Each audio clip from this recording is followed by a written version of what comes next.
Okay. Hi, Jason. Thanks for helping my project. Could you say a little bit about yourself? Yeah, hi. My name is Jason Four. I'm from Frisco, Texas. I'm a creative designer for an e-commerce firm. Well, that's awesome. So, are you mainly into like graphics and that type of thing? I'm in corporate marketing, so I do a little bit of everything from graphics to print to web to video editing to anything that's required of me, really. That sounds that sounds awesome. I probably need some help with all of that. Well, I guess first off, did you know that NASA is planning to send astronauts to the moon in 2024? Yes, I did know about that. How did you find out? I have a friend named Aleph. She is very much into the space program, and her and her son keep me apprised through conversations that we have, just casually speaking. Well, would you believe there's a lot of people I've talked to that don't know Aleph, and they don't know that we're going to the moon in 2024. What? Yeah. So I was wondering, as a marketing person, what is NASA not doing right? Um, well, not saying that I follow them on social media or anything like that. I think that the way that marketing has evolved and changed from the standard radio and television to internet and social media. I think that if they could utilize more of the more frequent apps that are being used besides Facebook, if you get onto the TikTok and Twitter and stuff like that, I think that you'd be able to get onto a much younger demographic and keep the excitement for the program going with the new set of generation going. Yeah, I mean, I see NASA trying to reach out on like Twitter and Facebook and Instagram.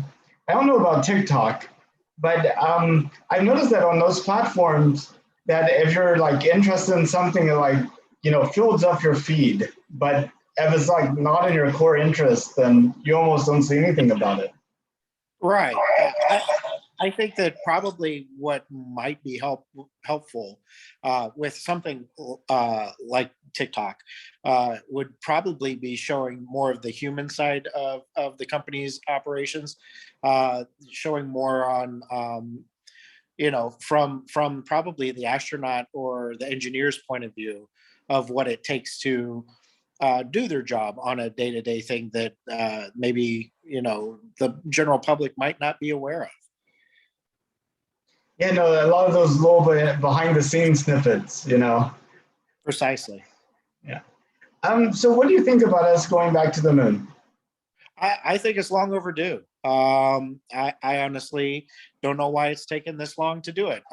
With as many times as they've sent us around the planet, why not go to our nearest neighbor? Go to the moon, and just there's so much that I think that could be learned about. I mean, we really know very little about the moon as far as our experience and time that we've got to spend on that moon. So yeah, I think that going back should have been done 20, 30 years ago. I feel like the 2020s are going to be what everybody who lived in the 60s thought the 70s were going to be. So that's kind of convoluted, but I honestly think that with everything that's been going on with like the privatization of space, being able to get to space, I think that hopefully it jettisons, steel sharpens steel, and probably ups the game of everybody in the space race. So you never know. Hopefully, maybe it really does jettison us into a new future in space, being able to travel through it. and that brings up the possibility of everyday people like you and me getting going in space. If it was safe and affordable, would you take a trip? Absolutely. And how far would you go? Just to orbit, to the moon, or would you go to I, Mars? I would have to go in baby steps. I think I'd like to see how I do in zero gravity, and then if I'm okay with that, maybe start pushing it a little further. But yeah, I don't know.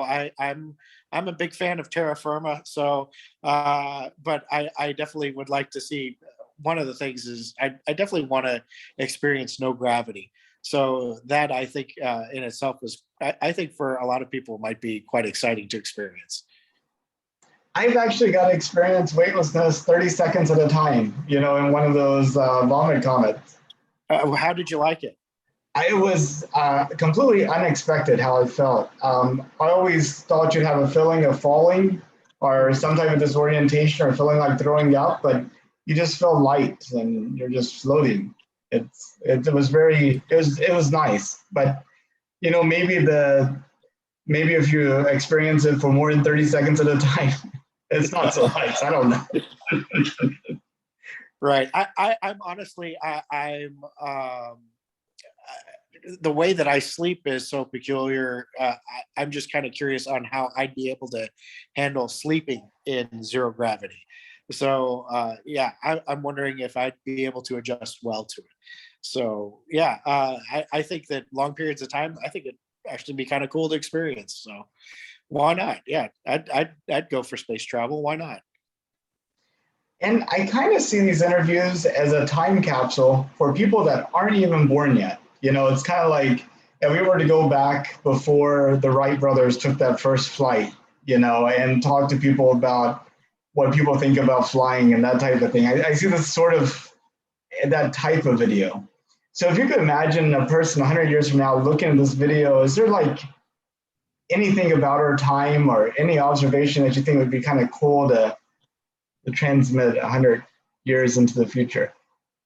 Yeah, I honestly think that being able to uh, just kind of really a time capsule of what today's technology base is, and being able to send that off and one day have it return for people to look at and just see how far they have us as a species have been able to progress in time through that. And what a better place to keep it than in space. I mean, think from theoretically speaking, through the movies, you don't look like you age when you go into space. So that's a great thing. No gravity to weigh you down. Yeah, I was just imagining. Can you imagine, like 10 years ago, somebody creating a DVD of all this great material, sending it 20 years in the future, and people are like, "We don't have anything to play this on." Sadly, that's my garage. I've got stuff in there. You go, wow, okay. There's a floppy disk here. Well, what am I supposed to use this for now? So, yeah, I get it. Yeah, there's a lot of stuff. Yeah. Well, I really appreciate your time, Jason, and for being available. I'm trying to interview a person a day, and I've been pretty good about scheduling people. And anyway, but sometimes I get into moments like this, so I'm really thankful that you're up to the opportunity. Oh no, pleasure's mine. Thank you for having me on. Okay, well, is there anything you want to add?